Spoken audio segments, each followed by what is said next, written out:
Sahabat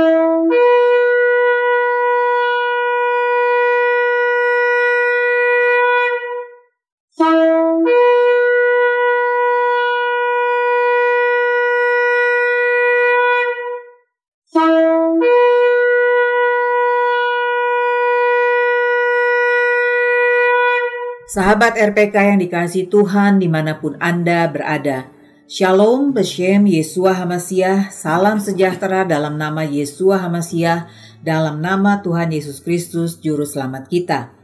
Selamat mengikuti siaran Tekiah, Telaah Kata Ibrani Alkitabiah bersama Gembala Benyamin Obadiah, Ketua GKMI Gereja Kehilat Misyanik Indonesia. Siaran Telaah Kata Ibrani Alkitabiah ini dimaksudkan untuk menggali kebenaran Alkitab dari bahasa dan masyarakat Ibrani yang menjadi persemaian tumbuhnya iman Kristiani kita yang berasal dari tanah perjanjian Israel di Timur Tengah. Saudara dapat mengajukan pertanyaan ke 0812 9912 430. Shalom Pak Ben. Shalom Bu Ira, shalom sahabat RPK dimanapun Anda berada. Hari ini kita akan membahas kata Ibrani Purim, undi-undi. Bentuk tunggalnya pur, undi. Dalam bahasa Ibrani dieja P, Vav, Resh, Yud, Mem. Dibaca Purim, sebuah perayaan tahunan yang dikisahkan dalam kitab Ester. Purim, undi-undi. Ester 3 ayat 7. Dalam bulan pertama, yakni bulan Nisan, dalam tahun yang ke-12 zaman Raja Ahasveros, orang membuang pur, yakni undi di depan Haman, hari demi hari dan bulan demi bulan, sampai jatuh pada bulan yang ke-12, yakni bulan Adar. Ayat 12. Maka dalam bulan yang pertama pada hari yang ke-13 dipanggillah para panitera raja. Lalu sesuai dengan segala yang diperintahkan Haman, ditulislah surat kepada wakil-wakil raja, kepada setiap bupati yang menguasai daerah, dan kepada setiap pembesar bangsa, yakni kepada tiap-tiap daerah menurut tulisannya, dan kepada tiap-tiap bangsa menurut bahasanya. Surat itu ditulis dalam atas nama Raja Ahasveros dan dimeterai dengan cincin meterai raja. Ayat 13. Surat-surat itu dikirimkan dengan perantaraan pesuruh-pesuruh cepat ke segala daerah kerajaan, supaya dipunahkan, dibunuh, dan dibinasakan semua orang Yahudi daripada yang muda sampai kepada yang tua, bahkan anak-anak dan perempuan-perempuan. Pada satu hari juga, yakni tanggal 13 bulan yang ke-12, yakni bulan Adar, dan supaya dirampas harta milik mereka. Ya, baru saja kita membaca beberapa ayat dari kitab Ester dalam Tanakh atau Perjanjian Lama bagi orang Kristen bangsa-bangsa. Ini juga disebut dengan istilah Megillat Ester, gulungan Ester. Kata Purim adalah bentuk jamak dari pur yang berarti undi. Perayaan ini mengingatkan peristiwa sejarah ketika undi telah dilempar untuk menetapkan hari penghancuran dan pemusnahan bangsa Yahudi, yaitu pada tanggal 13 Adar. Tapi Tuhan yang hidup, yang setia pada perjanjian dengan Abraham, Ishak dan Yakub, tidak membiarkan umatnya ditelan oleh kejahatan. Purim adalah waktu yang ditetapkan untuk merayakan pemeliharaan Tuhan dan penjagaan Tuhan dari ancaman musuh. Purim dirayakan secara tetap pada tanggal 14 dan 15 bulan Adar dalam kalender Ibrani yang pada tahun 2022 internasional jatuh pada tanggal 16 dan 17 Maret. Dalam kalender internasional tanggalnya berubah-ubah dari tahun ke tahun. Apa latar belakang perayaan Purim di lingkungan orang Yahudi? Untuk ini kita perlu melihat sejarah dunia. Kerajaan dunia Babilonia yang runtuh digantikan oleh kerajaan Media dan Persia, kini Iran. Pada tahun 450 sebelum Masehi, Ahasveros atau Xerxes memerintah sebagai raja. Keruntuhan Babilonia mendorong sebagian orang Yahudi di Babilonia, yaitu Irak sekarang, kembali ke Yerusalem yang masih berupa reruntuhan. Namun sebagian orang Yahudi malah memilih untuk menetap di Persia, yaitu Iran sekarang. Para pemimpin Persia mengizinkan para perantau Yahudi yang tidak kembali ke Israel untuk tinggal di Persia dengan aman. Namun, dalam pemerintahan Ahasveros, keadaan berbalik melawan kaum Yahudi. Ratu Wasti, permaisuri Ahasveros, menolak panggilan raja untuk tampil di depan para pembesar kerajaan, dan karena itu ia dipecat dari posisinya. Untuk mencari permaisuri baru, raja mengadakan kontes kecantikan, beauty pageant, yang pertama di dunia ini. Dan terbuka ini bagi semua gadis. Seorang gadis Yahudi yang cantik bernama Hadassah, anak Abihail, didorong oleh sepupunya yang bernama Mordekhai untuk mengikuti kontes tersebut. Kelihatannya Mordekhai ini seorang Yahudi yang berpikiran maju. Sebagai perantau ia tidak minder.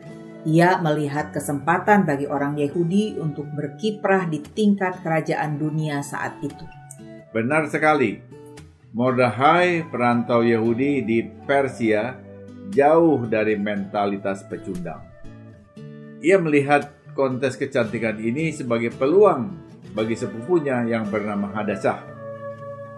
Hadassah adalah keturunan Raja Shaul. Ia yatim piatu, ayahnya meninggal ketika ia dalam kandungan dan ibunya meninggal saat melahirkannya dalam Megillah 13a. Ahasveros menginginkan pengganti Wasti lebih cantik daripadanya.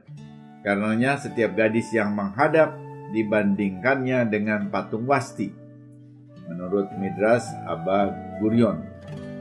Hadassah lebih cantik dari para gadis Media dan Persia, Ester Rabbah 6 ayat 9. Namun bukan hanya penampilan lahiriahnya saja, perkenan Tuhan ada atas gadis Yehuda ini.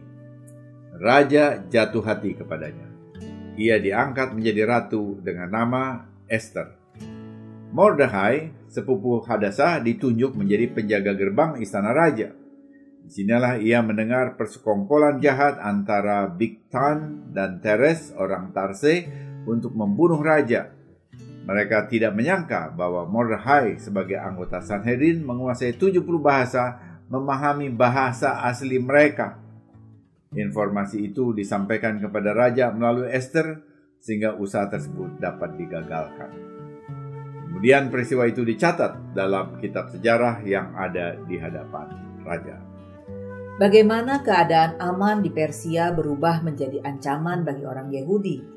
Ini mulai dengan seorang yang bernama Haman. Haman, kaum Agag, bangsa Amalek, mendapat kepercayaan untuk menjadi perdana menteri dari Ahasveros. Kaum Agag adalah keturunan Raja Agag yang dibiarkan hidup oleh Raja Saul, yang tercatat di dalam 1 Samuel 15 ayat 2, 3-9. Sesuai aturan paganis, Haman menuntut semua penjaga pintu gerbang bertelut dan sujud kepadanya. Hanya satu orang yang tidak mau tunduk, namanya Mordekhai. Ini membuat berang Haman. Apalagi ia tahu bahwa Mordekhai adalah Yahudi.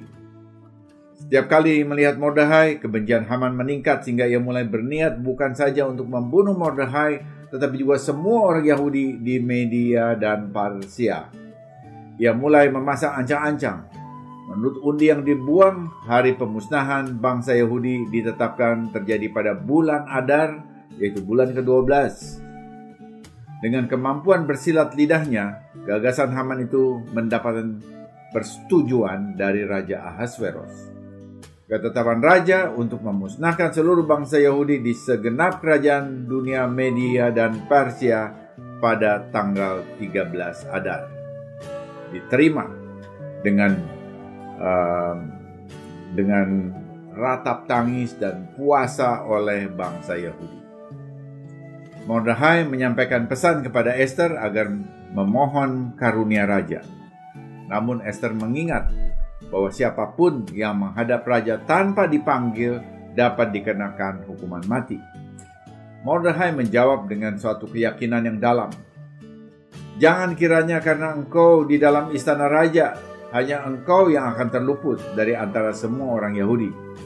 Sebab sekalipun engkau pada saat ini berdiam diri saja, bagi orang Yahudi akan timbul juga pertolongan dan kelepasan dari pihak lain, dan engkau dengan kaum keluargamu akan binasa.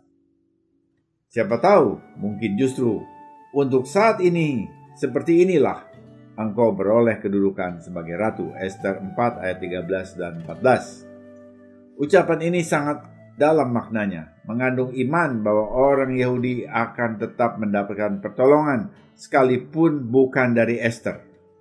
Mordekhai juga mengingatkan Ester bahwa keberhasilannya menjadi ratu justru disiapkan untuk mengantisipasi keadaan bahaya ini.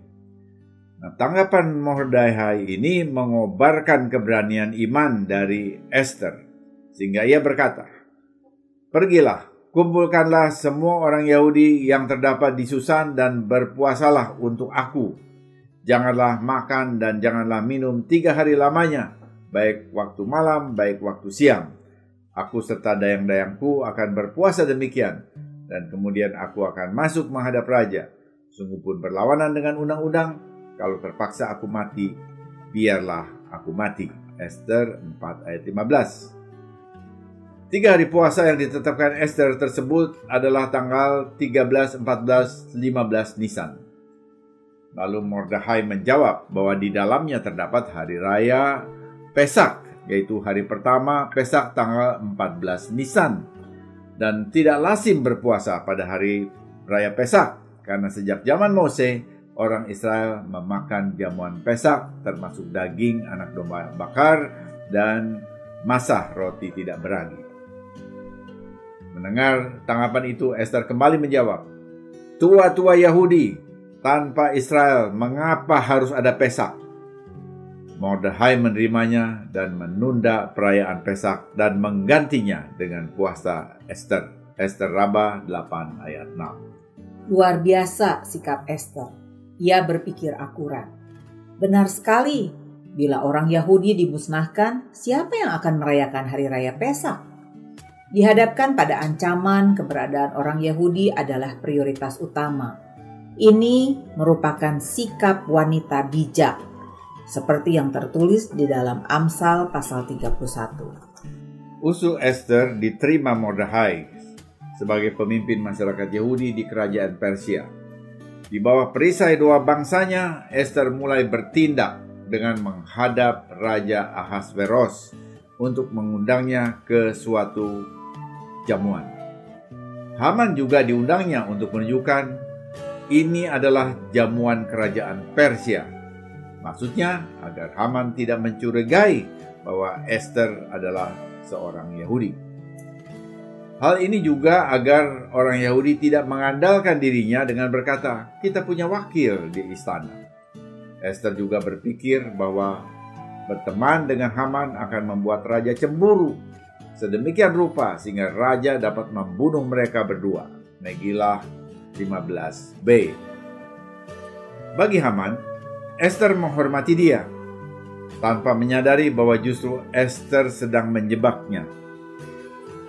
Jamuan pertama dilakukan dengan lancar tanpa menyeratkan ada masalah.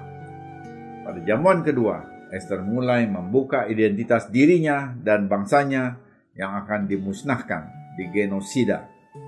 Ketika raja mengetahuinya bahwa itu adalah rencana Haman, ia sangat murka dan meninggalkan mereka. Haman ketakutan dan memohon pengampunan Ester dengan berlutut di tepi sofa pembaringan Ester. Ini membuat raja semakin marah. Dalam murka, raja memerintahkan Haman dihukum mati. Nah, perhatikan ini. Setelah ratusan tahun berlalu, sejarah berulang. Keturunan Raja Shaul, yaitu Ester, bertemu lagi dengan keturunan Raja Agag, orang Amalek, yaitu Haman. Tetapi kali ini, Ester dengan hati yang tegar membiarkan Haman dihukum mati oleh raja. Haman mati digantung pada tiang gantungan yang didirikannya untuk Mordekhai. Apakah tindakan Ester kemudian Bukankah raja sudah memaklumatkan bahwa orang Yahudi boleh dibunuh tanpa dipandang sebagai kejahatan? Ester memahami keadaan genting itu. Ia segera memohon kepada raja untuk membatalkan keputusan yang dirancang Haman untuk memusnahkan orang Yahudi.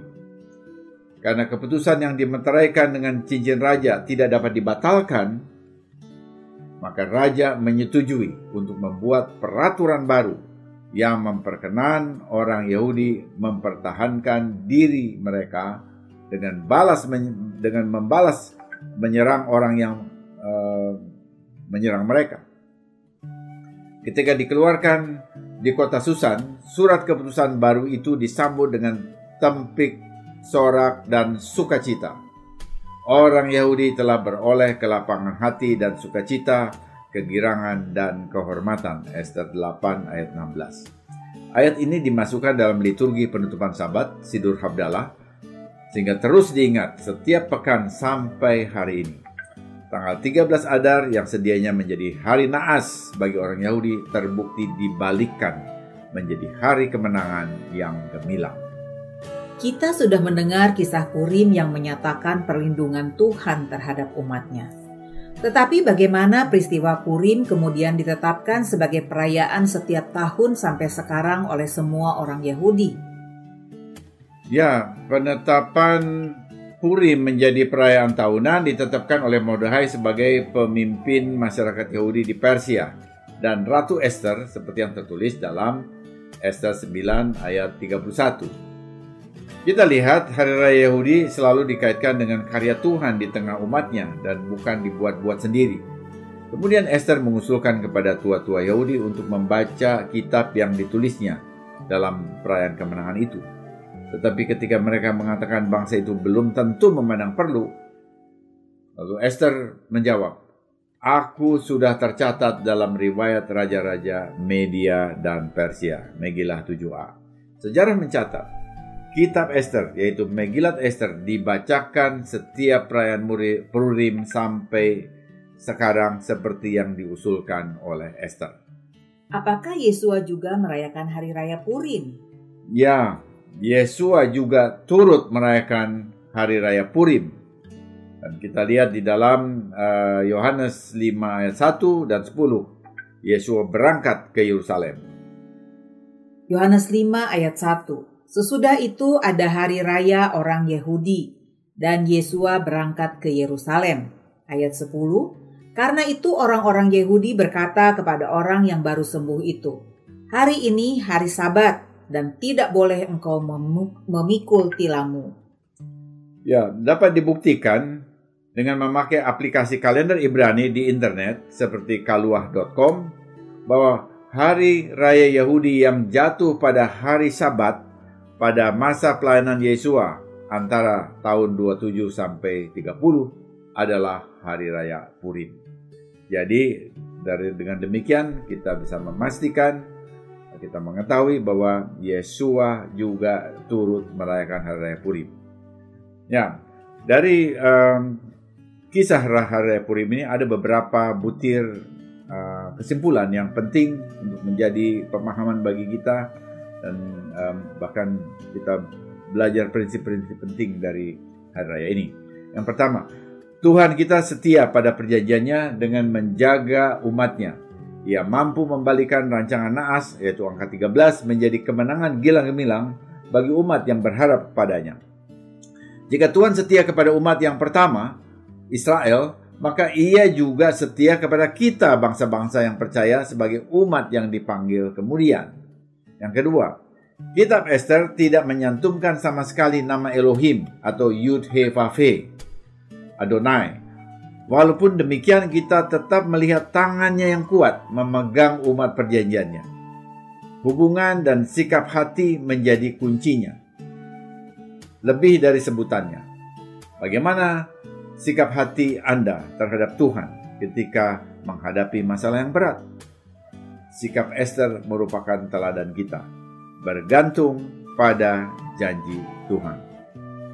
Yang ketiga, Tuhan menaruh karunia atau talenta berupa potensi dalam diri umatnya yang dapat digunakan untuk menyatakan kehendaknya. Mordekhai dengan kemampuan bahasa dan keyakinan yang dalam. Hadasa dengan kecantikan, keberanian, ketegaran, serta kemampuan berpikir strategis.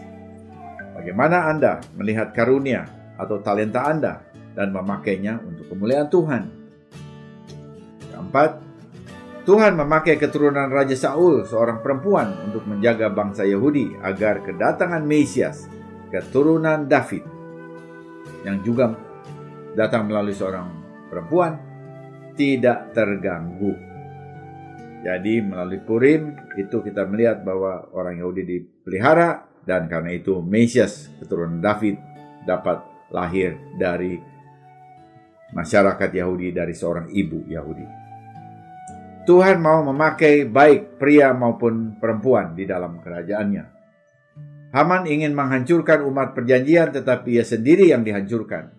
Sungguh Adonai Elohim Israel, Tuhan yang Maha Kuasa, El Shaddai, yang membuat janji dan memegang janji untuk melindungi umatnya Israel. Ini termasuk orang percaya bangsa-bangsa, yaitu saudara dan saya. Ester merupakan ratu dari Raja Ahasveros, raja kerajaan dunia Persia. Apakah mereka mempunyai anak yang kemudian menjadi Raja Persia? Ya, ini pertanyaan yang luar biasa yang biasanya tidak menjadi perhatian kita, bangsa-bangsa. Sumber Yahudi menyatakan Raja Ahasveros atau Xerxes Agung dan Ratu Ester menurunkan Raja Darius II yang disebut juga Artaxerxes Longimanus. Dan dialah yang memerintahkan Esra untuk membangun bait suci di Yerusalem dari reruntuhannya. Esra 7 ayat 10. Wow, ternyata kaitan sejarah Purim sampai ke upaya pembangunan bait suci di Yerusalem oleh Esra. Sungguh dahsyat rancangan Adonai Elohim Israel. Semoga siaran ini menjadi berkat bagi saudara.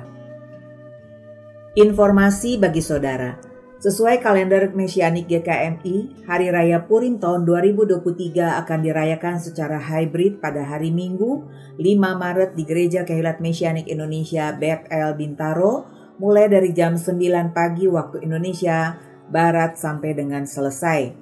Hadiri ibadahnya dan kunjungi kanal Kehilat Mesianik Indonesia di YouTube untuk merayakannya bersama kami. Bila saudara diberkati oleh siaran Tekiah dan mau kembali memberkati siaran ini, saudara dapat mengirimkan dukungan dengan menghubungi Happy di 0811 910 814, 0811 910 814. Sesudah narasi ini kita akan mendengar lagu Ibrani berjudul Purim dari Maccabees. Mereka merencanakan tanggal 13 Adar untuk memusnahkan semua orang Yehudim. Mereka tak menyangka gadis kecil Ester menjungkir balikan semuanya. Hari Raya Purim. Ribuan tahun yang lalu, umat Yahudi dihadapkan pada ancaman Haman. Di masa ini pun, saat kita sebagai umat Tuhan dihadapkan pada ancaman fisik, penyakit, dan krisis ekonomi, Tuhan tetap sanggup menjaga dan melepaskan umatnya dari malapetaka dengan kuasanya. Zerisut, tetap semangat. Immanuel, Elohim beserta kita. Amin. Tiba saatnya saya Penatua Ira Natali dan Gembala Benyamin Obadiah mohon diri dari ruang dengar saudara. Sampai jumpa pada siaran mendatang. Yesua keselamatanku, Torah kesukaanku, menuju kepenuhan bangsa-bangsa. Shalom, shalom.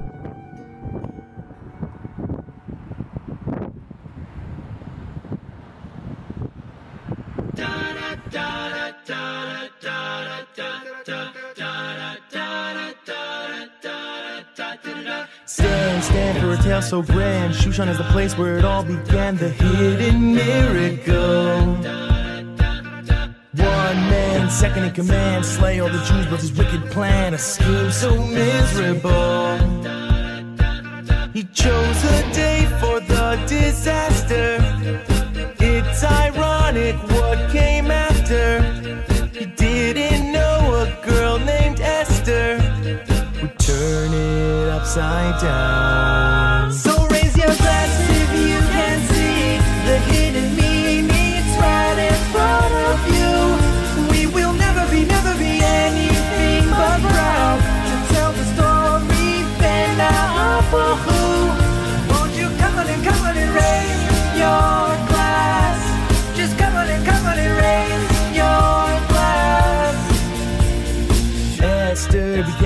queen, cause God was pulling strings from behind the scenes. She wore the royal crown. 3 days the Jews just prayed. Queen Esther risked her life, went to save the day. She took Haman down. The streets were filled with celebration. Everyone ate Hamantashen. Jubilation for the nation. KTLA. So raise your glass if you can see the hidden meaning. It's right in front of you. We will never be anything but proud to tell the story. Then for who? Won't you come on and raise your glass? Just come on and raise your glass. Won't you come on and raise your glass? Just come on and raise your glass.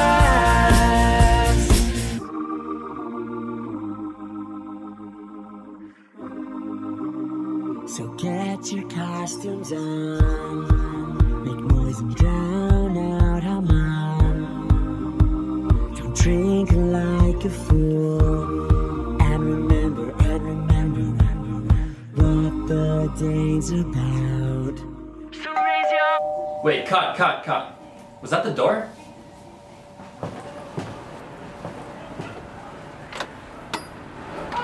Can I help you guys? I heard there was a party here, man! I think you have the wrong house. Wait! Let's play this important. Come on in! So raise your glasses